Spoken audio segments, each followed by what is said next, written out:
Welcome back to my channel, or welcome if you're new here. Today it's the middle of June, or almost the middle of June, so I thought it's the perfect opportunity to film my mid-year book freakout tag, because I thought it would be fun and I can talk about books, and I really like talking about books, so why not? But before we start, I want to add a little disclaimer, but not really. You will hear a lot about Heartstopper and Alice Oseman books, and I want to apologize beforehand. But with that out of the way, let's get started. 1, 2, 3, funk it! Best book you've read so far in 2022. As I warned you, the best book I have read so far is one of the Heartstopper books. I mean, I love all of them a lot, but the best book this year was Heartstopper Volume 4 by Alice Oseman. This book just gave me all the feels. It made me cry, it made me laugh, it made me sad, it made me happy. It just was everything I could have hoped for, and even more than that. So that's my answer. Best sequel you've read so far in 2022. That's pretty easy because I only read 2 sequels. I mean, depending, is a sequel just the second book, or is it just every book after the first book? I'm just gonna answer it as like it's the second book, because in that case I only have read 2 sequels, and one of them wasn't that great. Love Virtually by Daniel Glattauer, and there the second book was Every Seventh Wave, and I think it shouldn't have been 2 books. I think it should have just been 1 and done, but it wasn't. So the other sequel I read is Heartstopper Volume 2 by Alice Oseman, and that's also my answer. That's my favorite sequel I read so far this year. And with that, let's go to the next question. Alright, the next questions are about new releases, and I think I have to add something there. Or like, I need to explain something. I live in Austria and therefore read German books. That's why some of these books seem old to you, but they are new to me because it is the first time they are released in German, and therefore they are new for me, but they might not be for you. So, new releases you haven't read yet, but want to. One of them being Miracle Creek by Angie Kim. Another one being Long Way Down by Jason Reynolds.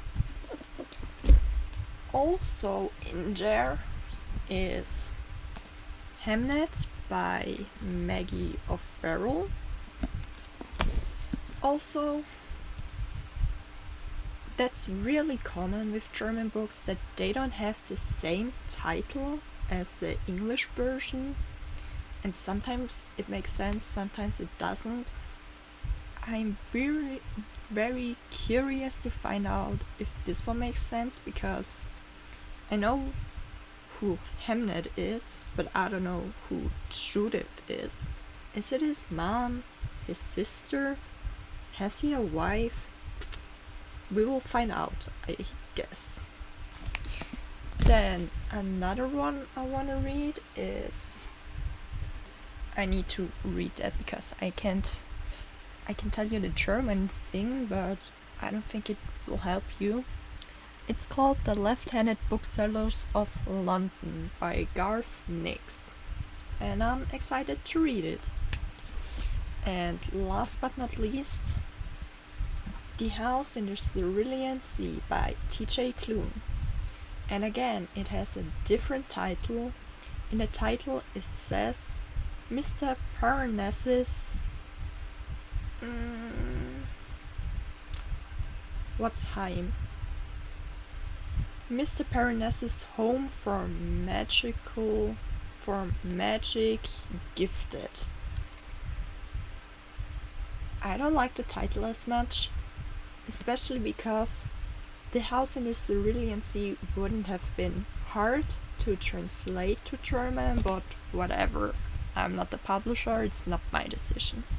Also, as you can see, there's a bookmark in there because it's the book I'm currently reading, or I'm currently getting into reading. I'm on page 12, and so far I don't have a lot of thoughts. Yeah, so let's move on. Next up are the most anticipated releases for the second half of the year. And again, keep in mind, I live in Austria, German books, translations, stuff like that. And because of that, I also made 2 lists. I made one list with work translated to German, and I also made a list with German books, or like originally German books. So, first up, we will discuss the translated to German books. And I'm really excited about a lot of the things that are there. First up, Sommernacht by Lucy Foley, but I think you know that better under the title The Guest List. Second is Cinderella is Tot by Klum Byron, but again, I think you know that better under the title Cinderella is Dead. Third up, Vielleicht solltest du mal mit jemandem darüber reden by Larue Gottlieb. And again, I think you know that under the title Maybe You Should Talk to Someone. Fourth, Tweet Cute by Emma Lord. Fifth, We Were Liars by E. Lockhart.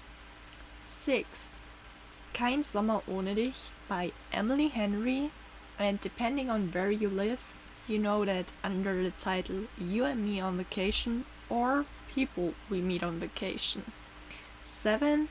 Nothing Left for Us by Alice Oseman. And that one's a little confusing because you might think, does Alice have a new book? And no, sorry to disappoint you, that's actually Radio Silence. I don't know why they chose that title. I think I will find out. I just know they didn't use the original one because of strange laws in the German publishing industry that apparently you can't use a title that is too similar to an old title. But don't ask me too much on it because I don't understand. Then 8. Heartstopper Volume 3 by Alice Oseman. And again, maybe you're a little bit confused. Didn't I tell you in the beginning that my favorite of this year is Heartstopper Volume 4? And now I'm excited for Volume 3. Well, that's a really simple explanation. I read the first one in German. I wanted to read the second one in German, but I had pre-ordered it. Then I found out about tapas and the webtoons, and I read 2 to 4 and a little bit of 5 on there. So, mystery solved. Then 9th, Wilder Girls by Rory Power.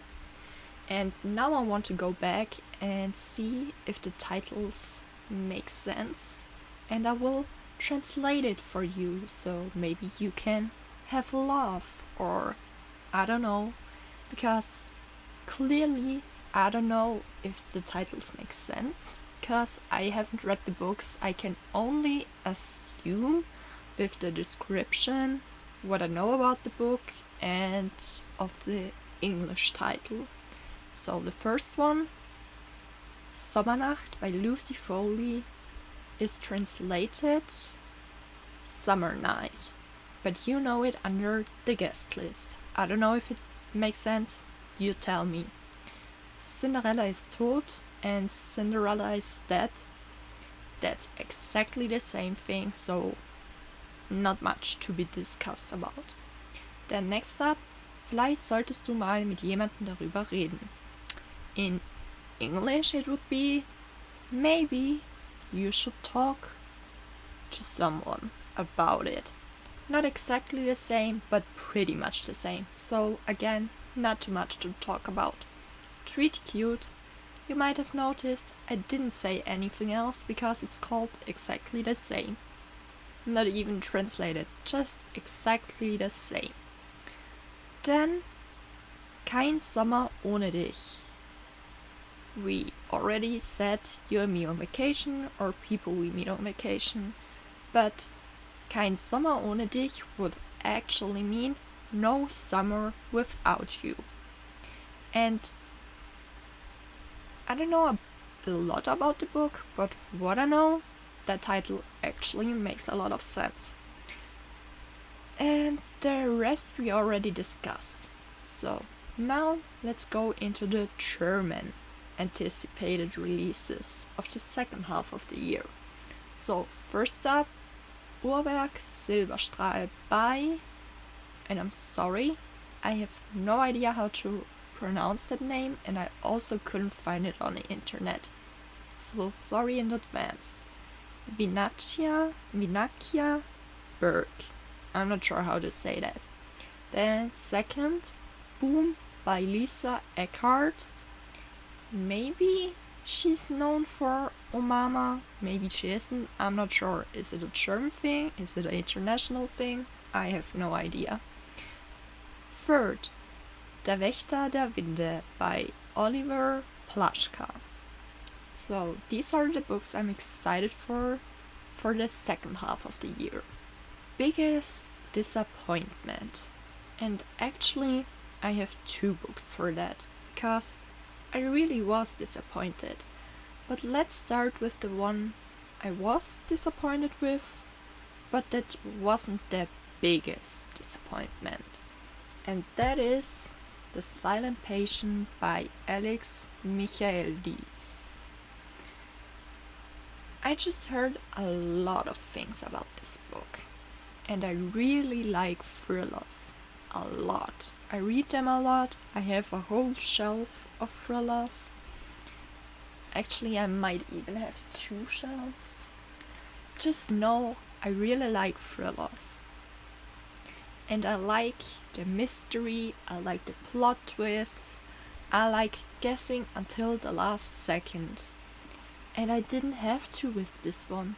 It was fairly obvious of what is happening. It seems like many people couldn't or didn't guess it, but it's the thing I thought from the first minute, and it's how it ended. And it was really boring for me. And really disappointing. But now, let's go to the biggest disappointment. And maybe you really did like this book. And I'm happy for you that you did. I wish I could have, but I didn't. As I said, I wish I could have, but no. And the book I'm talking about is The Invisible Life of Eddie Larue. And maybe you see how much I tapped. Also, how many colors I used to tap. Because every color is one character or one thing I thought would be connected, would be important, would be very, very urgent for the end of the story. But as you can see, for example, the pink ones, they're only in the middle and then they are going nowhere. And that's how the whole book felt for me.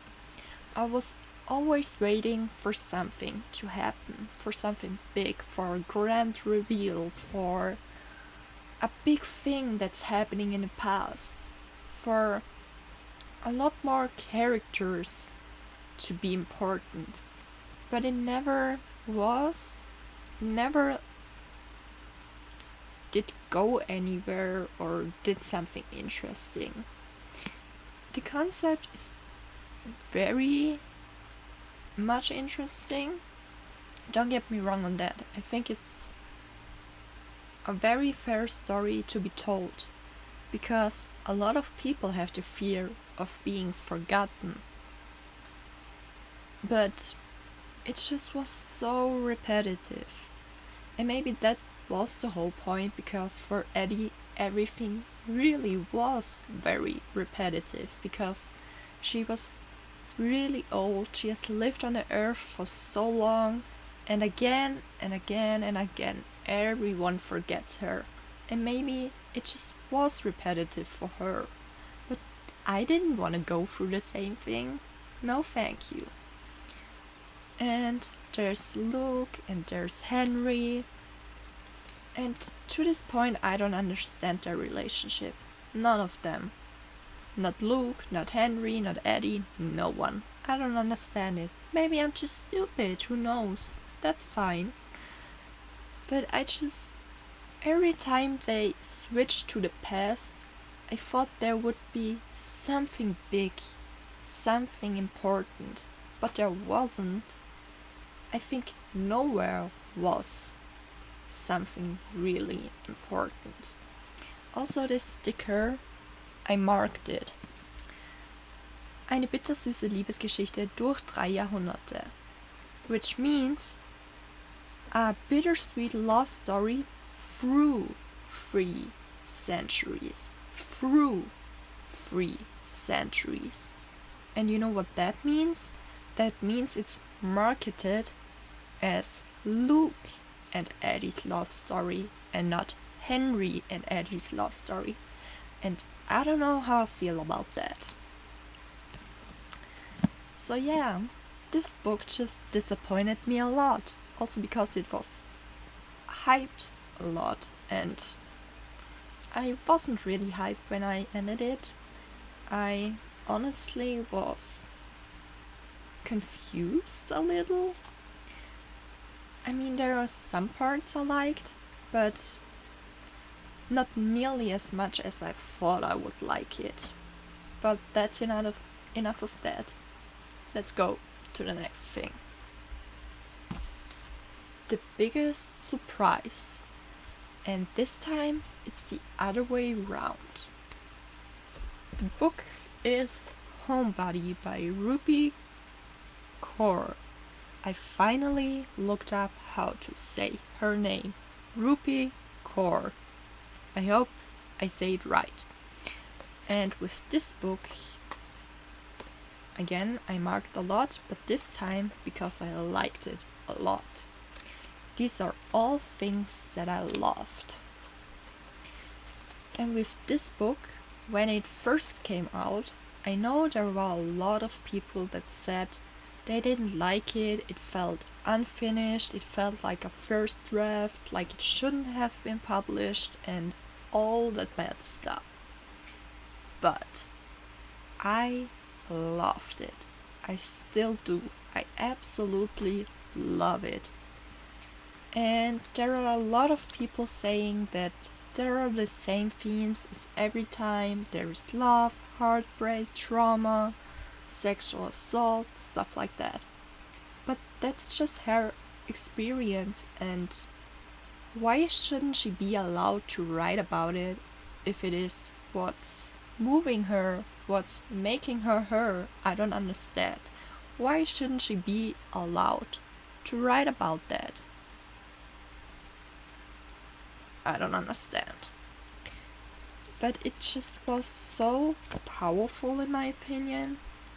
It was strong, fierce, heartbreaking at times. It made you think, gave you food for thought, and I'm just very happy that I liked it a lot more than I thought I would. So, that's a win for me. Then the next prompt question. I don't know what they are, prompts, questions. But the next one is your favorite new author, debut, or new to you. And I have two, but I'm leaning more towards one. So let's start with the other. And that would be Naomi Novik. Because I read the first book from her, which is called A Deadly Education, and I really liked that. And I also picked up the sequel, but I only read one book, so can I really say that she's a favorite author based on my opinion on one single book? I'm not sure, but yeah, that's where my head's at. And the other one is, maybe you guessed it, Alice Oseman, because I read 4 books, all the Heartstopper books, I read Solitaire, and I'm planning to read even more. But that's already 5 books I read. And no, wait, it's actually 6 books, because I also read Nick and Charlie. So 6 books that I all enjoyed. So I think that's more deserving of favorite new author. I mean, it's hard enough to say what's a favorite author anyway, but I'm just gonna say Alice Oseman for this year. It just makes the most sense to me. So, newest fictional crush. And I feel uncomfortable discussing book crushes, so we will just skip this one. Newest favorite character. That's a better one in my opinion. I will gladly answer that. And with what we just discussed, of course, they are all Alice Oseman characters. So, Charlie Spring, Tori Spring, and Nick Nelson. But it asked me for my favorite character, and not just many favorites, so overall it's Charlie Spring, especially Charlie Spring. I love that boy with my whole heart, and I will kick everyone that says a bad thing about him, and I would protect him with my life if I could. So, what book made you cry? Maybe I sound like a broken record. That's fair, but Heartstopper Volume 4 by Alice Oseman. As I said, it made me feel all the feels, and one of them was sadness, and with sadness comes crying. Then, a book that made you happy. Again, I'm a broken record. All of the Heartstopper books, because they are just so wholesome and joyous and like a warm hug. They are just so lovely, and I will probably never shut up about them, and I have no problem with that.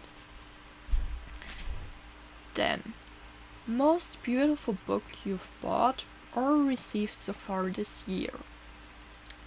There's one we already talked about, and that is Miracle Creek by Angie Kim. I think that cover is stunning. I love that cover. All of it. That's just gorgeous. But I also want to talk quickly about another one, because I think we need a little bit of fresh air. And that would be 6 Crimson Cranes by Elizabeth Lim. That's so beautiful. It even has sprayed edges. I just really like that. also with a map. Map is always great. Yes. These two for sure. They're very beautiful. And last, which books do you need to read by the end of the year? And I will list some books, but don't expect too much from me, because I'm a slow reader, I'm a mood reader, and you probably know what that means. Even if I have a to be read, if I state some books I want to finish, you can never be sure if I actually do finish them, if I even buy them. But first up, Heartstopper Volume 3. And I'm most confident in that one because I pre-ordered it, just like the first and the second, and both of these, I got it, I read it, I got it, I read it, and that's probably what will also happen to the third volume, so I think that's the most likely that I will actually read.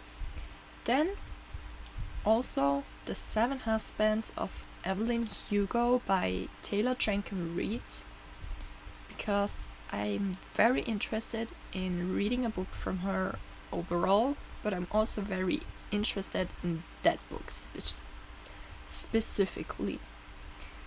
Then we also have We Both Die at the End by Adam Silvera. Maybe I should mention I'm doing like a little challenge for myself. I want to read as many LGBT books in June as possible, which, like we said, no idea how that goes, but that would be one of my picks. Hopefully there will be more picks that don't end in death and have happy endings or happy middles, stuff like that, but yes, that's one of the picks. Then I also really want to read Legendborn by Tracy Dion.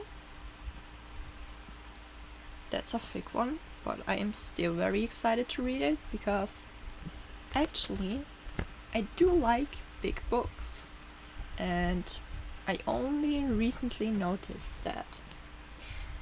Then we also shortly talked about it, but I haven't shown it yet.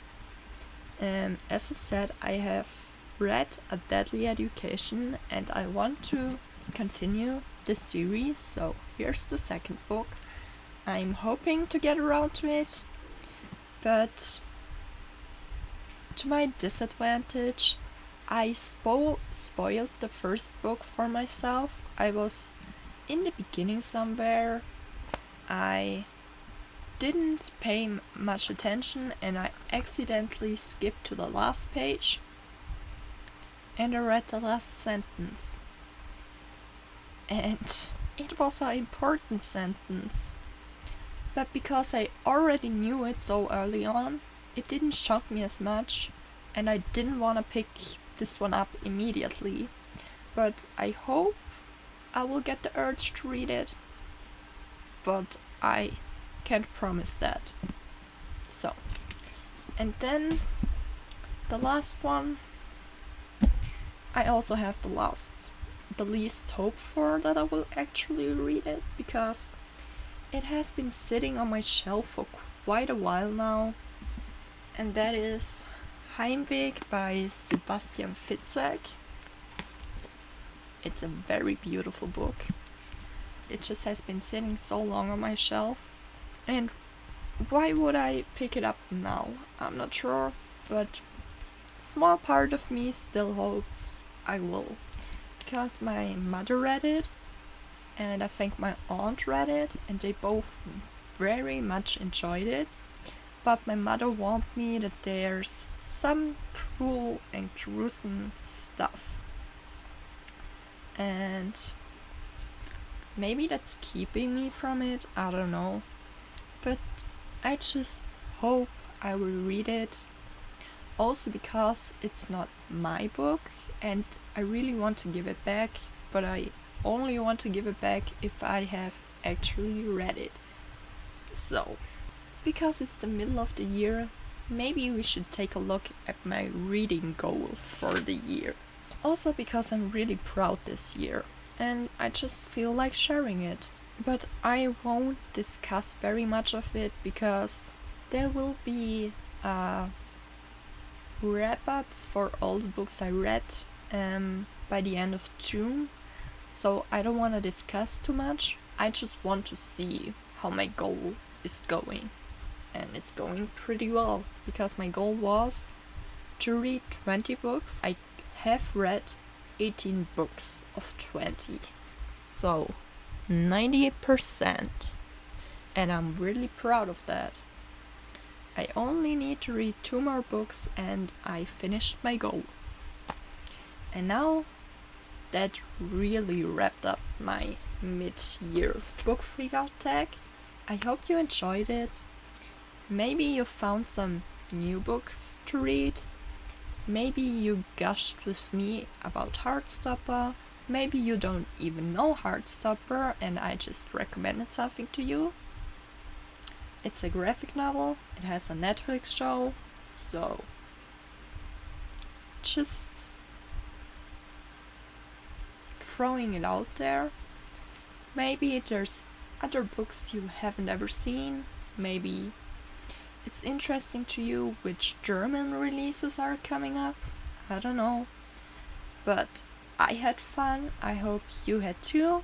Thank you so much for watching. I'll see you in my next.